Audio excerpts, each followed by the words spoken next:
ఫ్యామిలీతో అనుబంధం మాట్లాడుకున్నాం. ఈరోజు మెగా ఫ్యామిలీని this is the final question అండి. మెగా ఫ్యామిలీని సోషల్ మీడియాలో టార్గెట్ చేయడాన్ని ఎలా చూస్తున్నారు?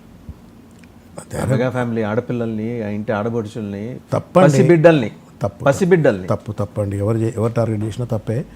సోషల్ మీడియా అన్ఫార్చునేట్లీ ఏమైందంటే ఒక విష సంస్కారం వచ్చేసింది, విష సంస్కృతి వచ్చేసింది. ఏది పడితే అది మాట్లాడవచ్చు, ఇష్టం వచ్చినట్టుగా వ్యక్తిత్వ హననం చేయటము, ఇదంతా జరుగుతూ ఉంది. Which is very very sad. And freedom of expression should not be abused and misused.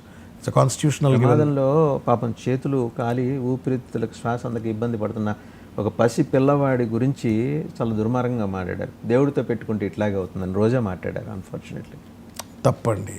అది కురచ మనస్తత్వం ఎవరు మాట్లాడినా కానీ మానవత్వం ఉండాలి. అందుకే కేటీఆర్ గారు the first one to have reacted and then expressed solidarity to him. Politics సిద్ధాంతాల మీద జరగాల, రాజకీయాలు సిద్ధాంతాల మీద జరగాల, విధానాల మీద జరగాల. కానీ వ్యక్తిత్వ హననం చేసే కోసం రాజకీయాలు వాడకూడదు. అది చీప్ లెవెల్ అవుతుంది. ఎవరు చేసినా తప్పే. అది అవతల వాళ్ళు చేసినా యువతల వాళ్ళు చేసినా. ఇప్పుడు మా దగ్గర కూడా చూస్తూ ఉన్నాం కదా, ఏది పడితే అది మాట్లాడుతున్నారు. Which is very bad taste.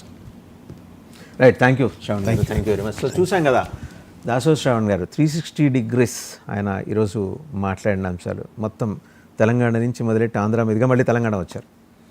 So mood of Telangana KCR వైపు ఉంది. అలాగే పవన్ కళ్యాణ్ 2029కి ఆంధ్రప్రదేశ్ ముఖ్యమంత్రిగా ముందర ఆ టార్గెట్గా ఆయన అక్కడ పనిచేయాలి. ఇక్కడికి రావాల్సిన అంత అవసరం లేదు, రాకపోవచ్చు కూడా, వచ్చినా తప్పేం లేదు. బట్ ఆయన అక్కడ చీఫ్ మినిస్టర్ హోదాలో వేరే రాష్ట్రాల్లో క్యాన్వాసింగ్ వస్తే చూడాలనేది ఇక్కడ ప్రజల ఆకాంక్ష అనే అభిప్రాయాన్ని కూడా వ్యక్తం చేశారు. ఎనేహో కాంగ్రెస్ తప్పిదాలని ఎండగట్టారు. ఎలాంటి ఫ్యూడల్ మనస్తత్వంతో రేవంత్ రెడ్డి పరిపాలన సాగిస్తున్నారు తెలంగాణలో. సో ప్రజలు మార్పు అప్పుడు ఎలా కోరుకున్నారో ఈరోజు వాస్తవం తెలుసుకున్నారు. కాబట్టి పరిపాలనాధ్యక్షుడైన కేసీఆర్ నాయకత్వాన్ని మూడోసారి వారు కోరుకుంటున్నారు.